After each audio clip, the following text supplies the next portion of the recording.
Hello anglers, thank you for joining us on the Anglers 48 show. What are we going to be talking about today? Well, we're going to be talking about some morning fishing in Port Mansfield in the next couple of days. We're going to be getting some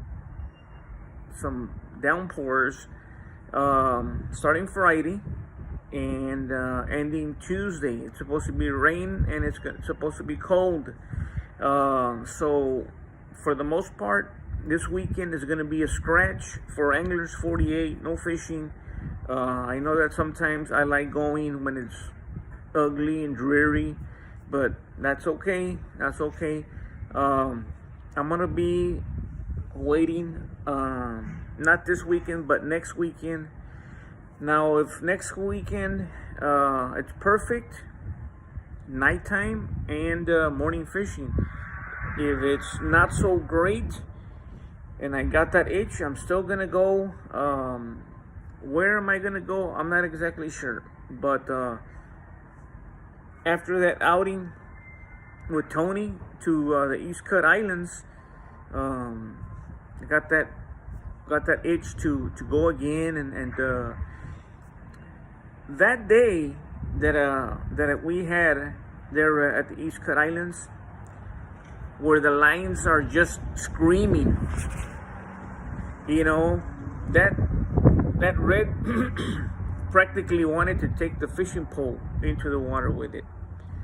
So that's what I'm talking about when I talk about overnight fishing. That's the kind of fishing I'm talking about. I love catching big fish, don't get me wrong, but I also want to be able to take something home. Those are drastically too big to take home for anglers. Some people do take them. A 29 would be the tops for anglers, right? And a lot of the times, some of these bull reds, they've had a long life. They've seen better days in most cases. They didn't get to be that big, for nothing. Some of them, they've probably had fights with other bigger fish. I'm sure porpoises or other big fish have tried to eat it at one point. So some of these look pretty beaten up. They look aged in a sense to stay alive, because it's a struggle. It's a struggle for these fish to stay alive and reach that length. So 29, that's gonna be the longest that I would take. And if you're gonna be overnight and you're gonna be catching 35, 38, 40s, in a sense it's good, right? Because you're out there slaying, but you're not gonna be bringing anything in. So I don't mind catching a few of those, overnight. Get that adrenaline pumping, but also a few keepers, a few 24s, 28s, things of that nature. So we're looking at that right there. Now, when I say we, I mean me. Tony, specifically now that it's getting a little colder, a little chilly in the morning, at night, it's not beginning to be his forte. He would rather wait for the morning to get in the water. So which is cool. It's understandable, right? But I want to be out there, man. As long as, once again, I don't mind the cold. Everybody knows that. As long as the wind is good. This kayak is ready. Fishing poles are ready. Right now I was looking at this fishing pole that I have. It's been sitting there. It's too heavy for anglers for the kayak, but I've been trying to see if I can take it to when I go overnight, and when I go with Tony on his boat to the East Cut Islands again. It's heavier line. I may not fight that fish for too long with that pole. And yeah, you want to fight the fish, but you don't want to be there for 30 minutes, and maybe then lose it. So that's what we're looking at, okay? Possibly a scratch for this weekend. They said things are going to get better on Tuesday, right? Tuesday.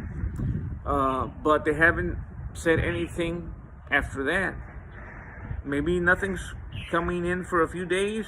Maybe there's another cold front that they're going to be talking about. I don't know. But now, I've been wanting to talk about baits. Baits in Port Mansfield. Baits in Arroyo City. Baits at the Padre Island, or Port Isabel rather. Now, when I go to Port Mansfield, the baits that I take are the tandem rig, the spoon, and if I can, some live shrimp. Those are it. I'll interchange a couple of things here, there. Every once in a while, I'll throw the top water. But what has been working as of late has been the shrimp, specifically there at the, away from town. But when I don't get any shrimp, I go for the live. I go for the tandem rig and the spoon. Okay. Now overnight, mullet works best, right? For reds. And black drum. In Arroyo City, live shrimp works best. Okay, at least it has for me. If I want to fish around the mangroves, there are mangroves, I'll do a free fall shrimp, right? I'll get a drop shot. And I'll put a line on it, and then I'll put a single hook in a shrimp, and I'll just let it swim up there. Once again, at night, mullet. Okay. Now, in Port Isabel, there at El Puente de los Lobos, cooked shrimp works. A lot of people are, man, I have to go to Pirates Landing. I have to go to Gordon's. I have to go to, this other place to go get live shrimp. Not in Puente de los Lobos. That's what I used to do. Me and Tony. We used to fish overnight. We would go to Port Isabel, get some live shrimp. You're talking about 15 bucks, maybe more now. And there was one time when they didn't have any, and I tell my friend, hey man, let's go to H-E-B and just buy some shrimp. And all they had was cooked shrimp. Man, boy golly, it worked. We were hooking reds left and right with cooked shrimp. So if you're in Port Isabel, $5 or $6 for a pound or a couple of ounces, or $15, $18 for a pint. Now, I get it. If you're gonna fish off a popping cork, live shrimp would be my take, right? But the fishing that we were doing, night fishing, we were casting out baits at the bottom. We started with live, I said, right? But think about it. If you're ever out there and you want to take dead shrimp, frozen shrimp, cooked shrimp, it works. It works there at Puente de los Lobos. I tried it. I caught more reds in that area than I have ever caught in my whole life. There was a span of maybe 2 or 3 years where Tony and I would hit Puente de los Lobos. Not there by the pillars. We were in the Bahia Grande. Now they're saying that it's against the law. You can't, it's a bird sanctuary, things of that nature. We're not there anymore. Too small of a space for us to be in there. And we're not going to do anything that is not legal, right? We follow the rules all the time, So I'm not going to do something that's going to jeopardize, me enjoying myself in the future. You go and do something that you're not supposed to, like taking fish oversized or undersized, or fishing in a spot where you're not supposed to, and then you get this $1,000 ticket. Oh, those $1,000 can be used for something else. So that's pretty much it, guys. Just an update on what's going to be going on with anglers depending on the weather. Talked about the baits, the different baits that have been working for me. Other people, obviously, they're into the AM lures. Other anglers, they do the DOAs. Others, they do the voodoo. My friend Rick Luna uses the voodoo shrimp.